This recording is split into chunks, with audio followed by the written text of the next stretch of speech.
Hello and welcome to the world's first Paul Weller fan podcast. I'm Dan Jennings. This is the story of 66, a celebration of the brand new album from the legend that is singer, songwriter and musician Paul Weller. This new series features podcast conversations with many of the huge talents that have been involved in the creation of Paul's 17th solo studio album. What I hope is that these podcasts give you a deeper insight into the creation of the new LP and that sheer joy of the creative process. And ultimately, it all comes back to the songs. What you'll hear about this LP, probably more than any other, is an album packed full of collaboration. Welcome to the story of 66. Something a little different on this episode of the podcast as we're joined by an absolute legend. So many Paul Weller connections here, from the album Stanley Road, the 12-inch single of Dragonfly, and 66, the connection, the cover artwork. Sir Peter Blake, in conversation with Paul Weller and Pete Paphides. Gentlemen, we've just taken receipt of your very, very beautiful artwork for 66. Yeah. It's incredible to actually be holding it, and you've signed the back of it and indeed the front of it. Could you tell me a little bit about the conversation about creating something like this begins? My side of it was that Paul came and talked to me. He had a very clear idea of what he wanted. I mean, it was very specific. He was going to be 66. And oddly enough, I'd done a picture way back in the 60s. It was a sixpence. So it was like a butcher's sign, but it just had a 6 and a little D for old pence. I knew exactly the 6 I wanted to use. I probably still had reference for it or something. Yeah. So it was very specific what Paul wanted. And then I added the blue and red border, which is a kind of motif I use, and signed it, which can go on or come off for the actual record. You also wanted it shiny, didn't you? Unusually for me, I put quite a heavy varnish on it. So that's an unusual specification to say, it's the shininess thing. What were you thinking? Well, I was only thinking because when we get the actual vinyl, it will be what they call UV finish, right, which is like a gloss sort of finish, where it used to be laminated back in the day, but this gloss on it. But I just thought that having it varnished would help that come through more, I'm hoping. The fascinating thing about this is it's fairly minimal, but I immediately recognise it as a Peter Blake piece of work. That's because it's got his name down there. That's one reason. Yeah. Is there another reason? Well, I think, as I said, the red and blue border is a motif. Yeah. I've got a kind of library in my mind of imagery, a star, a heart. I used to use a rainbow a lot, but I haven't so much recently. Target, the mod Target. So, I mean, that's a link between us two. I didn't invent it. It's obviously the RAF motif that was on aeroplanes, and the mods picked up on it. And I picked up on it around the same time. You know. If you knew my work, the red and blue border would have indicated that it was by me. How long have you been in each other's orbit? Can you remember when you first became aware of Peter's work, Paul? Oh, probably like from 70s. I've been probably too young to even think about art or anything like that when I was a kid in the 60s, but from the 70s, definitely. Just with my whole interest in the 60s and that whole era. I was talking to someone the other day who was talking about who are my favourite artists and painters. And, you know, I have to say probably Pete, obviously, amongst them, but probably all the pop artists, because I suppose that was the first sort of time I ever took any notice of art from all the different pop artists, because it had a contemporary feel. It wasn't like cherubs and chariots and all that gear. So it was sort of very, the fact that we're using everyday images but turning them around a little bit, that appealed to me as well, the whole kind of notion of doing that. So that's my favourite. If someone said, what's your favourite kind of art? Well, I would say all the pop artists, really. Peter, David Hockney, people like that. Because it's just something I could relate to. I like the bright colours and I liked the more contemporary images, you know. I mean, yeah, you referenced pop art. In one of your early songs, Pop Art Poem, you referenced it from the bat, but also a song like Star. It's like a musical equivalent in a way to what Peter was doing. Peter, as a pop art pioneer, did you notice the effect that you and your peers were having on artists like Paul? I was making records, I was working with them quite early. What I described pop art as taking a certain kind of lifestyle, I suppose, or imagery. It's about people and it's about rock and roll. It's readable to a different sort of person who wouldn't necessarily have liked fine art as such. Yeah. Working with musicians is clearly something that you've always enjoyed. What draws you to collaborating with musicians? Because I'm a fan. I love rock and roll and I love the Beach Boys. I mean, Brian Wilson is my great hero for a lot of reasons, but I'm a fan. That link was always there. Did you ever do any sleeves for Brian? Have you ever done Eventually, but not for the Beach Boys, for Brian later on. An album called Get In, without the G on the end, Getting In Over My Head. It was a great one to do. It was hardly known, but he did it with guests. He did it with Paul, Elton John, right. 3 or 4 people. Yeah. And my idea was to take a main image of America, American High Street, and then each song is an incident in that high street. But right at the last minute, as can happen, his song about Elton was Keep On Dancing. So I had him dancing with Elton and I had him with his arm round Paul McCartney. And right at the last minute, someone at the record company said, we can't use the guests.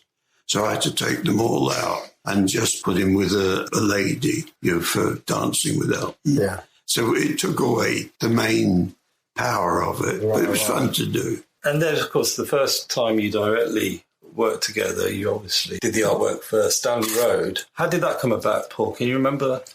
It came about through Simon Halfon, who was doing the sleeve designs at that time. And he suggested we should ask Peter, and I just thought that's totally out of our orbit, I just thought we'd never be able to afford him or he wouldn't be interested anyway. But he did agree to do it, yeah. I mean, that's just become such an iconic sleeve, isn't it? Yeah.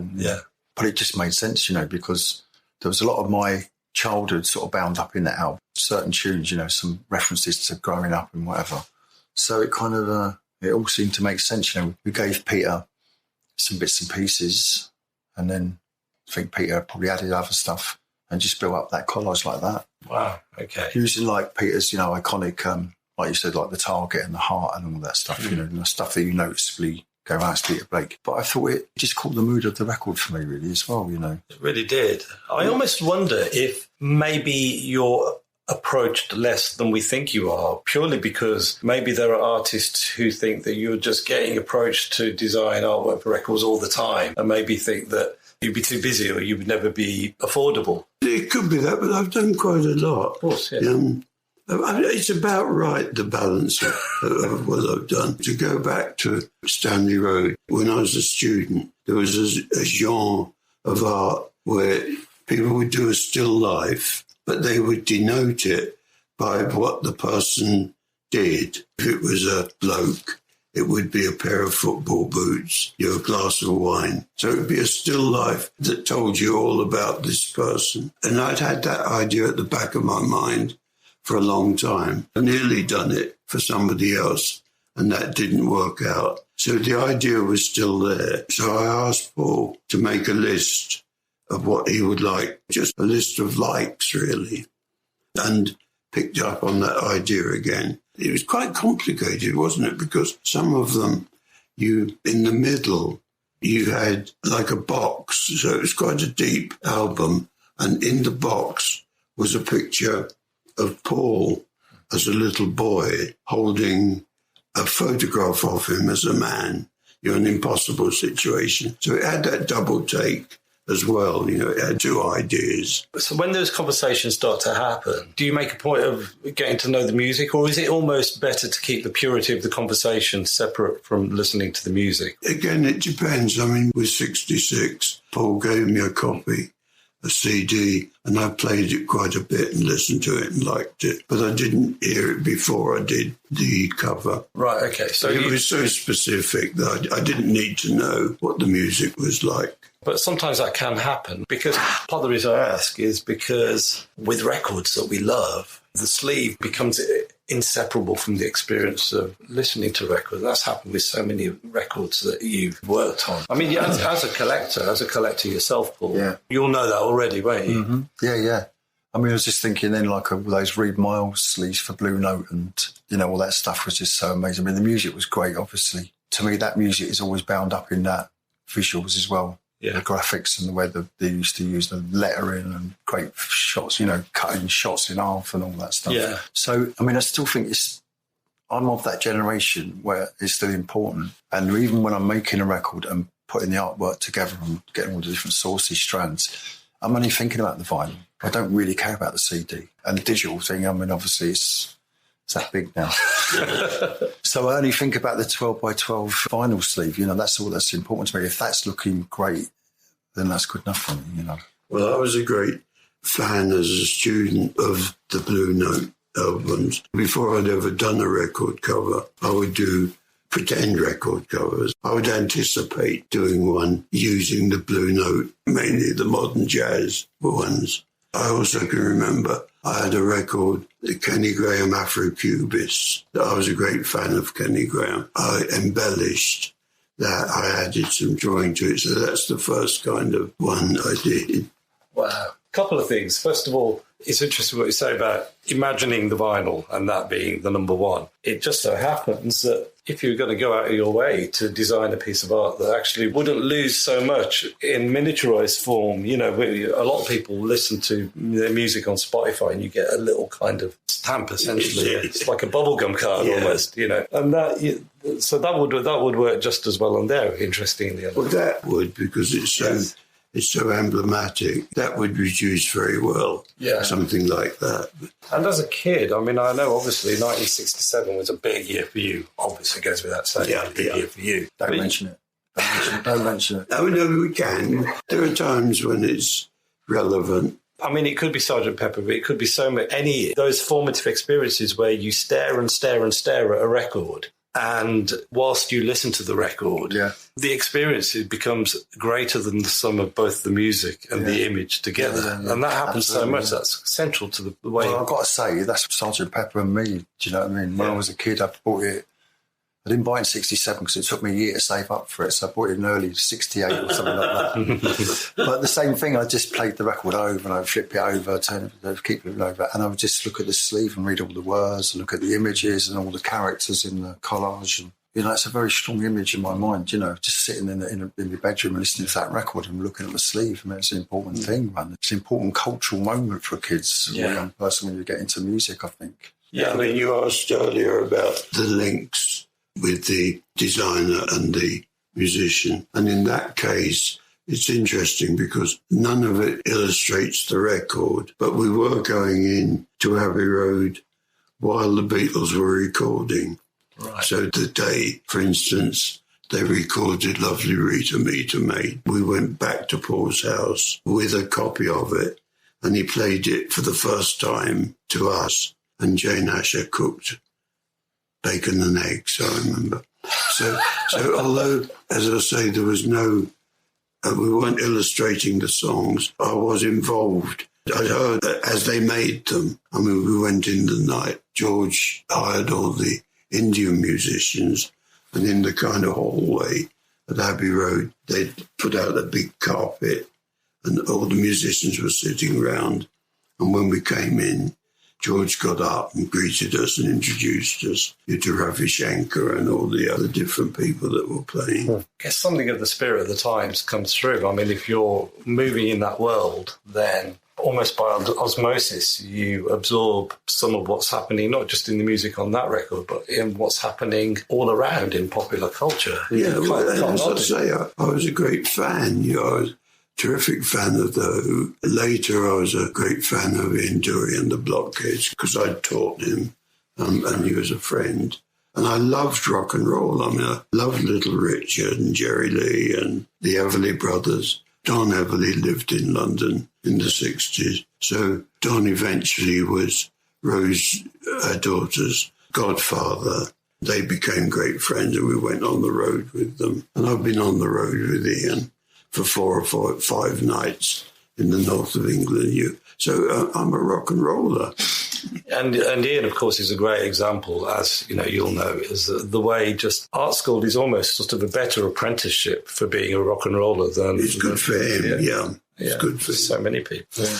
I've got to ask you, and another thing that really underscores the connection you have with music was this incredible tribute concert that happened at the Royal Festival Hall that, Paul, you were involved in for your 90th birthday. Well, Paul organised it, yeah. Tell me a little bit about how that came together. I just thought we should acknowledge Pete's 90th. His 90th birthday, and it's a grand age to get to. Obviously, his work speaks for itself, you know. But I just thought it would be nice for a lot of the people involved that night were people who had either knew Peter or have had worked with him and he's worked on their sleeves, whatever. Just our tribute to the man and his work, you know, and his art and his influence on us all. What's the first thing you do when you decide you're going to organise a birthday concert for Peter Blake? Well, I just called up some of my friends, really. I hadn't made that link, in fact, that I'd done a cover for Oasis and Noel was playing, and I'd done a cover for Madness. I hadn't done a cover for Baxter,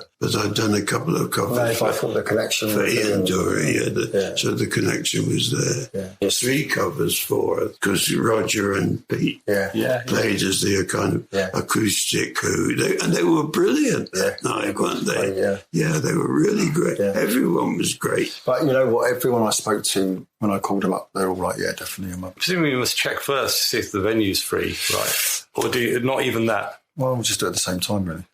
It wasn't exactly on the day. It was within a week or something. Yeah. It was amazing, man. Everyone rose to the occasion. A lot of love in the room, wasn't there? Well, I can't imagine how that must feel to be the reason that it's happening.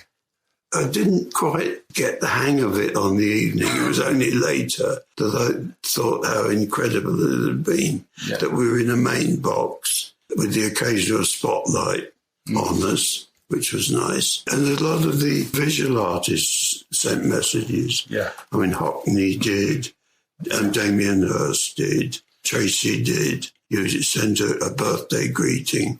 So that was lovely as well. It must be at least 20, 21 years since you received a knighthood, is that right? I guess it is by now, yeah, it's a long time. Yeah, it would be, because my mum was 90, and when you get the letter, it's a very strange process. You get a letter saying, if we offered you a knighthood, would you accept it? And you write back yes or no, and then you don't hear anymore. And they say, don't talk about this, don't talk about it to anybody. And my mum was 92, and I thought she could have died any moment. But I also knew that if I told her, within 5 minutes, the whole of Great Britain would know. I mean, she would have been straight on the phone. Yeah, and I knew she would, and bless her for doing that. So I didn't tell her till eventually, on the night before it's announced, they say you can tell them that. So I was able to tell her before it was actually announced.